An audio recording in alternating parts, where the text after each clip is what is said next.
I'm Matt Pichard with REIT.com, and I'm here in New York City for REIT Week 2012, NAREIT's Investor Forum. I'm joined today by David Henry, Vice Chairman, President, and CEO of Kimco Realty Corporation. So David, when we spoke back in November, you were optimistic about Kimco's international operations and the potential for growth there. What developments have taken place in that regard so far this year? Well, I still am very optimistic about international. Our presence is primarily Canada and Mexico. In Canada, it's still all green lights. The most recent catalyst for Canada, of course, is the Target announcement, and they'll be opening up 25 stores a quarter beginning in early 2013. And of course, that's generated a lot of demand for retailers to be next to Target and so forth, so we have a little more pricing power. Our occupancy in Canada has never been lower than 97% to start with.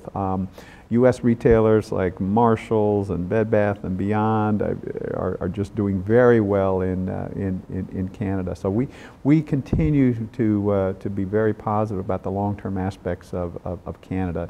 It's under-retailed compared to the U.S. It's got arguably $11 to $12 a square foot per capita in Canada versus twice that in the United States. So difficult to build up there, supply constrained market, strong economy, all good in Canada.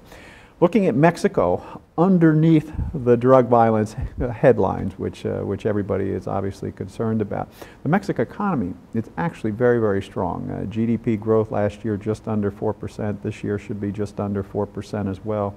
Unemployment rate about 5.5%, created 1 million jobs this year.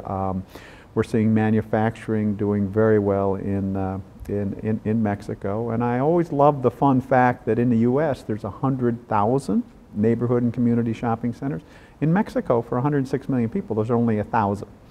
So it's got 1/100th in terms of the number, and even if you adjust for income levels and so forth, it's very under-retailed. So U.S. retailers like Home Depot and Walmart and Best Buy and others have expanded into Mexico, and we see that continuing.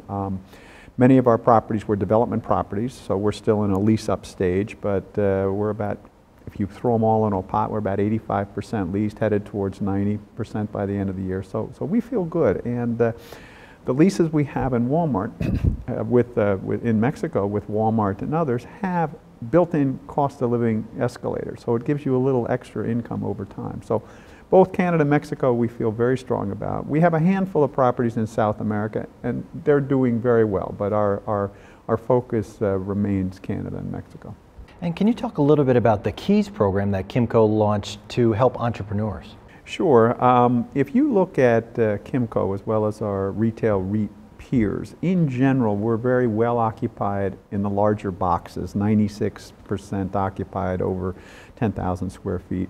The issue for many of us is the smaller space, where we're in the 80s in terms of our occupancy. So many of us are trying to do everything we can to lease up the smaller local store space. The mom and pop retail business is still struggling. So we've come up with what we call the KEYS program, which is a way for brand new startups, brand new entrepreneurs. We'll fit out the space for them. We'll give them free rent. We'll give them a start if we're excited about their business plan, and it's a way for us to get space that was formerly difficult for us to lease anyway.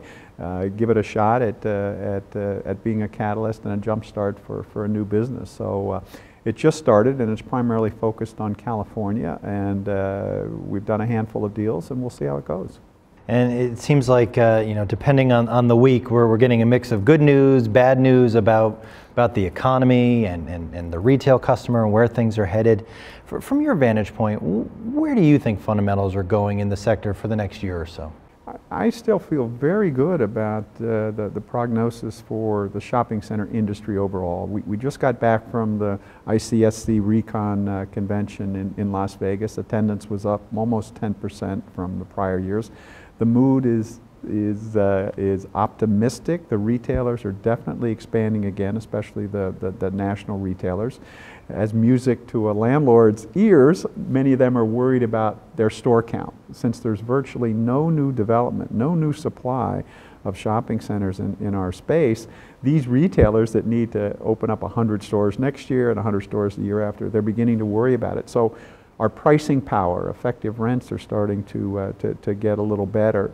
And retailer balance sheets, by the way, have improved dramatically. So most retailers have strong balance sheets. They have a desire to expand. And so I think it's good. The U.S. economy still is powering along. Consumer spending is still powering along. I think, like everybody, we're a little worried about what Washington is going to do at the end of the year, but I have not seen no evidence that that's slowing down retailer plans.